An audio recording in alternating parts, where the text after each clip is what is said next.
Hello everyone, Aventer here. A bit later because I'm recording this 2 days later, but we have a devblog about HMS Glorious.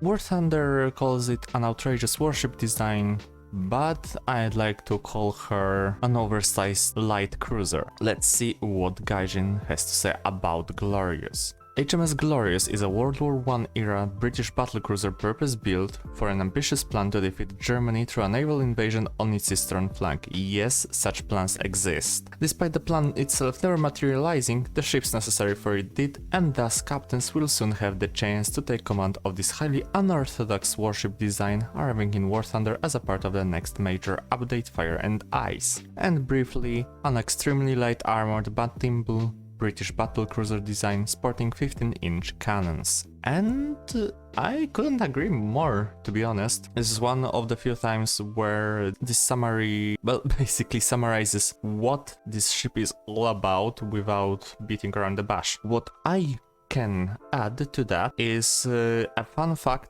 that you might not know. HMS Glorious, in her World War I state, you might remember her from her World War II state, which is a second ship of the Courageous carrier class. Yes, those ships not scrapped but converted to aircraft carriers. So that's a fun fact, one of the first few aircraft carriers of the Royal Navy. Let's see about the features of HMS Glorious. Powerful 15-inch or 381mm cannons, very thin belt armor, and it's really thin, we'll get to that later. Excellent mobility, numerous secondary guns, and weak anti-air protection. It has mobility, it has firepower, but basically it's nothing else. I think when it comes to the easiest ship to kill, well, right now we have Ikoma when it comes to battleships and battlecruisers. I do think that we have a very good contestant for that position when it comes to HMS Glorious. Unlike Ikoma, Glorious can be used rather successfully just because of those 381mm cannons. The same guns that are fitted on HMS Hood, which we already know how good those guns can be when they work. As we already mentioned, HMS Glorious can boast some serious firepower. While not quite matching some of the battleships, it will undoubtedly face on the battlefield. This rather light vessel is fitted with a pair of twin 15-inch cannons of the same type, also fitted to the familiar HMS Hood. In addition, HMS Glorious can also engage surface targets with its 6 triple 4-inch cannons spread throughout the ship's superstructure. Yeah, 4 inches, they're gonna be quite right. Not the best. I would prefer the typical 4.7 inches found on British destroyers, but breakers can't be choosers. The modus anti-air armament of the ships consists of 2 3-inch cannons. Just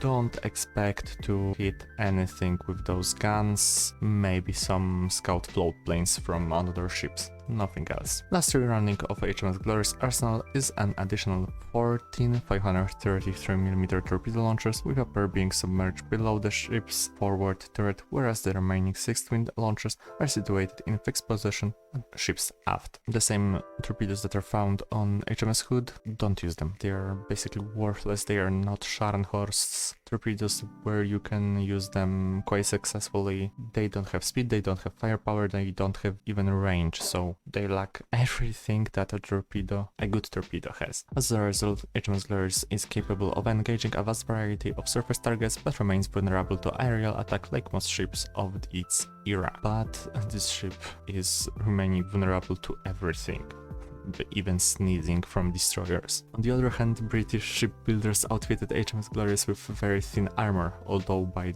nature battlecruisers carry protection for speed and firepower. HMS Glorious only features minimal protection in the form of 76mm thick belt. Even some light cruisers that are found at 4.7 5.0 BR have more of belt armor. As a result, HMS Glorious is about as well protected as some interwar light cruisers, and is therefore susceptible to take damage from high caliber rounds fired by heavy cruisers and especially battleships. Not only heavy cruisers and especially battleships, by even destroyers. Even things like AGE from destroyers will damage this ship quite significantly. Therefore, captains might want to rethink leading the charge against the enemy whilst commanding HMS Glorious. Well, the best thing that this ship will do is either you try and maneuver all between shots with given how many of zombie players are at 7.0, 6.0 with Helenas, for example. It's not gonna be easy, especially after you get focused by the secondaries and the main cannons of those, or you just stay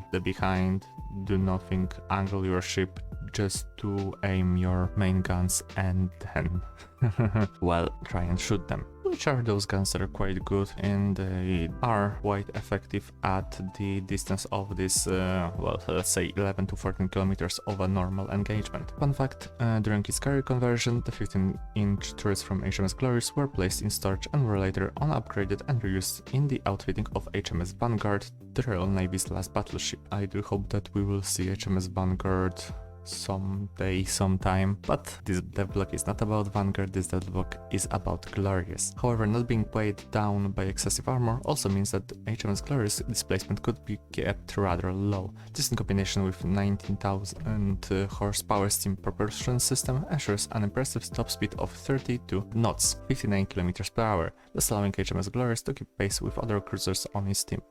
See, even this devblog calls it a cruiser, not a battle cruiser. This is particularly handy trait when captains can keep up with the dedicated anti-air cruisers capable of extending their protective sphere around HMS Glorious and thus eliminating one of the ship's weaknesses.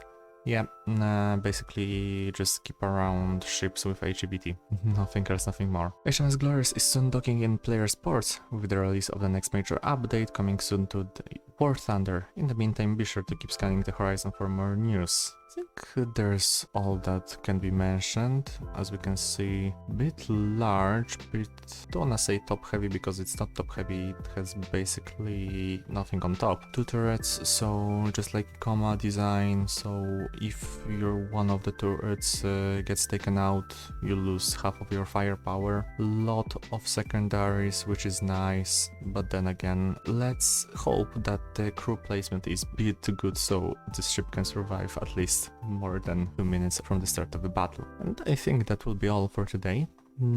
Quite gimmicky devblog, quite gimmicky battleship, battle cruiser if you want to say, but I do think that this is gonna be fun to at least try a few times before judging its fate. Anyway, thanks again for watching. I hope you enjoyed this kind of content. If you do, please like and subscribe to keep around for more. I hope you have a beautiful day, night, evening or an afternoon, wherever you are.